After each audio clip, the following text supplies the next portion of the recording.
Shalom bien-aimés dans le Seigneur. Aujourd'hui, nous finissons avec notre méditation sur le thème Aspirer à la direction divine. Nous reprenons notre texte de Proverbes chapitre 14, le verset 12, qui nous dit ceci. Telle voie paraît droite à un homme, mais son issue, c'est la voie de la mort. Parole du Seigneur. Nous terminons aujourd'hui notre série sur où trouver la direction divine. Parlant du troisième point, la direction divine se trouve dans les conseils. Lorsque nous voulons bien faire les choses, ne consultons pas que nos camarades. Consultons plus nos devanciers, nos pères, ceux qui nous ont précédés dans la foi. Il n'y a rien que nous vivrons que quelqu'un d'autre n'a pas vécu de semblable. Recevoir les conseils nous pousse dans la bonne direction. Notre passion peut nous aveugler à telle enseigne que nous sommes dans les erreurs que seuls ceux qui sont passés par le même chemin que nous peuvent nous sauver. Les conseils, lorsqu'ils sont bons et en accord avec la parole de Dieu, produisent la vie et le succès. Nul ne détient le sommet du savoir. Demandez conseil, vous serez avisé sur quoi faire et quoi ne pas faire. Il est écrit, la voie de l'insensé est droite à ses yeux, mais celui qui écoute les conseils est sage.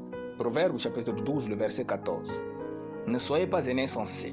Demandez conseil et la sagesse des conseils vous fera bien vivre. Enfin, la direction divine se trouve dans nos bonnes décisions. J'ai découvert que nos décisions sont plus puissantes que nos onctions.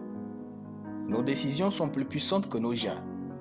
Elles sont plus puissantes que nos vies de prière.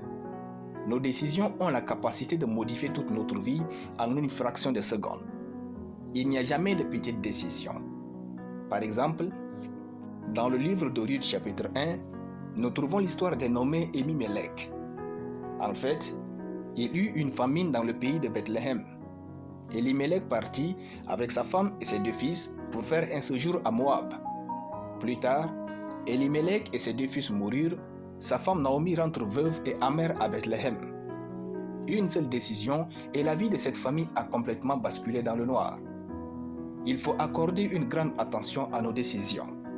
Ensuite, demander conseil pour les examiner, puis les identifier à nos prophéties pour voir si elles sont toutes conformes.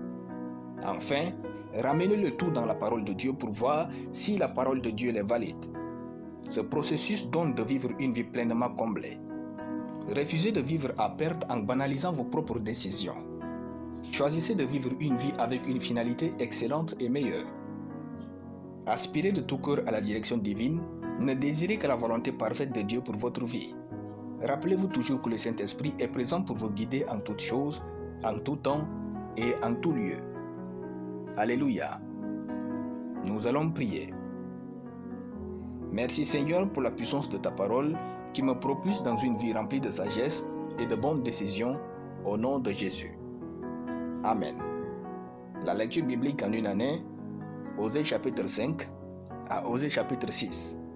Soyez bénis, c'était le pain du ciel.